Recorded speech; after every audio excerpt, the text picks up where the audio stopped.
పనులు చేయనప్పుడు ప్రజల దృష్టిని మరల్చాలని కేవలం తిట్ల దండకంతోనే ఒకటికి 4 సార్లు తిట్లు తిడితే మనం బాధ్యత నుండి తప్పించుకోవచ్చని ముఖ్యమంత్రి గారు మాట్లాడితే అది సరైనటువంటి పద్ధతి కాదు. రాష్ట్ర ప్రజలన్నీ కూడా గమనిస్తూ ఉన్నారు. ఎవరు ఏం వ్యవహారం చేస్తూ ఉన్నారు, ఎవరు ఏ రకంగా మాట్లాడుతున్నారు, రాష్ట్ర ప్రజలంతా కూడా అన్ని విషయాలు గమనిస్తూ ఉన్నారు. ముఖ్యమంత్రి గారు ఒక మాట చెప్పిండ్రు, ప్రపంచంలోనే ఇది అతిపెద్ద ప్రాజెక్టు, ఒక క్రిటికల్ ప్రాజెక్ట్ అని.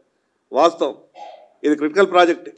మరి అటువంటి క్రిటికల్ ప్రాజెక్టుని 4-5 సంవత్సరాలు పెండింగ్లో ఉన్న తర్వాత దాన్ని పునఃప్రారంభించేటప్పుడు ఎన్ని జాగ్రత్తలు తీసుకోవాలో జాగ్రత్తలు తీసుకోలేదు. స్పష్టంగా ఈరోజు లోపల ఏదైతే అక్కడ ఉన్నటువంటి పైన ప్రత్యక్ష సాక్షి చెప్పినటువంటి దాని ప్రకారం ఏవైతే లోపల పిల్లలు ఆ స్లాబులు పెడతారో, రెడీమేడ్ స్లాబులు, అవి కుంగిపోయినాయని చెప్తున్నారు. ఎందుకు కుంగిపోయేటటువంటి పరిస్థితి వచ్చింది, దాని మీద పూర్తిగా విచారణ చేపట్టాల. మాకైతే అనుమానం ఉన్నది, పనులు చేపడుతున్నటువంటి సంస్థ పూర్తిగా ఆర్థికంగా నిర్వీర్యమైందని సమాచారం ఉన్నది. బ్యాంక్ కరెక్ట్ అయింది, అటువంటి సంస్థతోనే మళ్ళీ తిరిగి ఒప్పందం చేసుకున్నారు. సరి అయిన రీతిలో మెయింటెనెన్స్ లేదని అక్కడ ఉన్నటువంటి సాక్షులు చెప్పినారు. వీటన్నిటి మీద చర్చ చేయాలా, ఎక్కడ తప్పు జరిగిందో తప్పు సరిదిద్దుకునే ప్రయత్నం చేయాలా. కానీ కేవలం విమర్శించి మా బాధ్యత నుంచి తప్పుకునే ప్రయత్నం చేస్తాం. ప్రజలు మమ్మల్ని ఏమి అనుకోవద్దు, ఏం చేసినా చేయకున్నా ఏమి అనుకోవద్దు అనే రీతిలో మీరు మాట్లాడుతున్నారు. 15 నెలలు అయిపోయింది కదా ఈ రాష్ట్రంలో కాంగ్రెస్ పార్టీ అధికారంలోకి వచ్చి.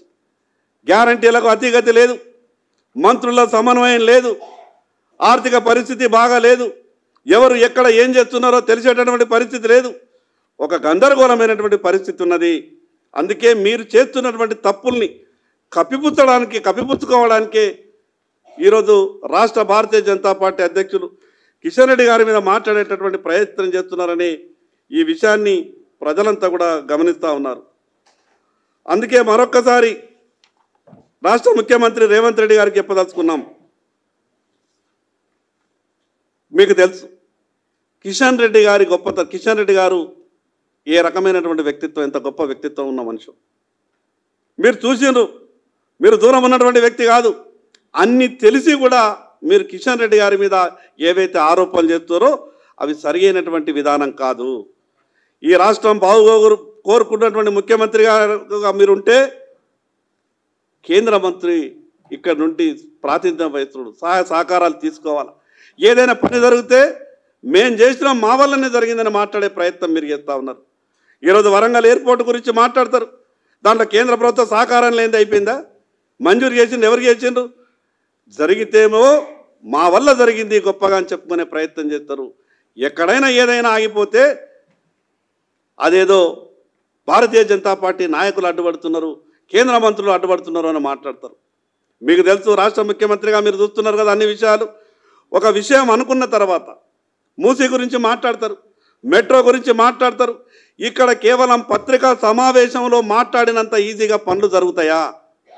దాని తర్వాత కేంద్ర ప్రభుత్వం ఏ రకంగా అనుసంధానంగా ఉండాలి, ఎప్పటికప్పుడు ఆ విషయాల మీద డిపిఆర్లు కానీ మిగతా విషయాల మీద చర్చ జరగాల. అన్ని రకాలుగా పూర్తిగా ఇచ్చిపుచ్చుకుంటేనే అభివృద్ధి అనేది జరుగుతుంది. ఫెడరల్ వ్యవస్థ అంటే కేవలం కేంద్రం రాష్ట్రానికి మాత్రమే సహకరించడు కాదు, కేంద్రం ఏదన్నా చెయ్యాలనుకుని ముందుకు వచ్చినప్పుడు రాష్ట్రం కూడా కేంద్రానికి సహకరించినప్పుడే పనులన్నీ కూడా మంచిగా జరుగుతాయి. అందుకే మరొక్కసారి రాష్ట్ర ముఖ్యమంత్రి గారికి చెప్పదలుచుకున్నాం, మీరు మాట్లాడేటప్పుడు 1-2 సార్లు ఆలోచించి మాట్లాడితే బాగుంటుంది. గతంలో మాట్లాడినటువంటి వాళ్ళకు మీ కళ్ళ ముందరనే ఉదాహరణ ఉన్నది, తాజా ఉదాహరణ. ఏం మాట్లాడిన టీఆర్ఎస్ పార్టీ వాళ్ళు గతంలో, కేసీఆర్ గారు కావచ్చు, కేటీఆర్ గారు కావచ్చు, కవిత గారు కావచ్చు, ప్రజలు వాళ్ళకి ఏ రకమైనటువంటి గుణపాఠం చెప్పినరో మీకు తెలుసు.